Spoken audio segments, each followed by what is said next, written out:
弟兄姊妹平安，歡迎大家嚟到聖經主線大追蹤讀經計劃。我哋鼓勵你而家聽一次，然後喺中午或者晚上，我哋打開聖經再讀一次，讓我哋一同建立每日讀經嘅習慣。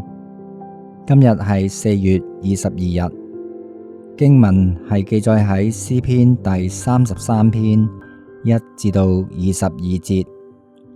今日嘅經文主題係上主是創造宇宙和主宰歷史的主。我哋一齊嚟聽下今日嘅經文。義人啊，你們應當靠耶和華歡樂，正直人的讚美是合宜的。你們應當彈琴稱謝耶和華，用十弦瑟歌頌他，應當向他唱新歌，彈得巧妙，聲音洪亮。因為耶和華的言語正直，凡他所造的盡都誠實。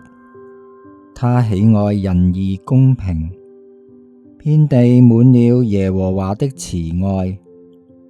諸天藉耶和華的命而造，萬象藉他口中的氣而成。他聚集海水如壘，收藏深洋在庫房。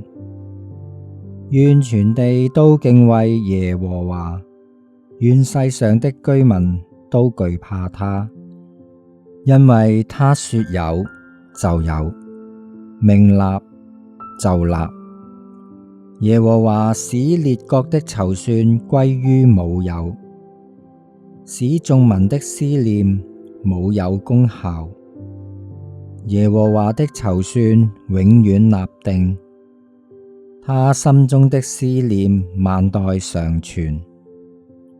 以耶和華為神的，那國是有福的；他所揀選為自己產業的，那民是有福的。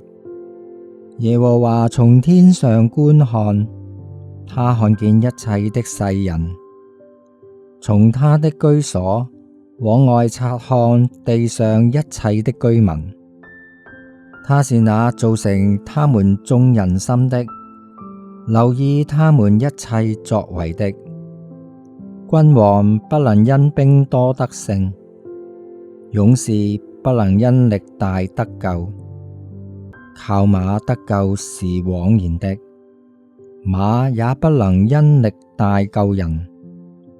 耶和華的眼目看顧敬畏他的人，和仰望他慈愛的人，要救他們的命脫離死亡，並使他們在饑荒中存活。我們的心向來等候耶和華，他是我們的幫助，我們的盾牌。我們的心必靠他歡喜，因為我們向來倚靠他的聖名。耶和華啊，求你照着我們所仰望你的，向我們施行慈愛。今日嘅經文主題係上主創造宇宙和主宰歷史的主。這是讚美詩，詩人讚揚上主是宇宙的創造主，也是人類歷史的主宰。他呼籲人要讚美上主，包括讚美他的話語、他的計劃、他的眼目和他的能力。最後，他表達對上主的信靠，渴望他的慈愛。盡心思考，詩人點樣描述上主創造宇宙，並且主宰人類歷史嘅發展？你最近對上主嘅話語、計劃、看顧同埋能力喺邊一方面最有體驗？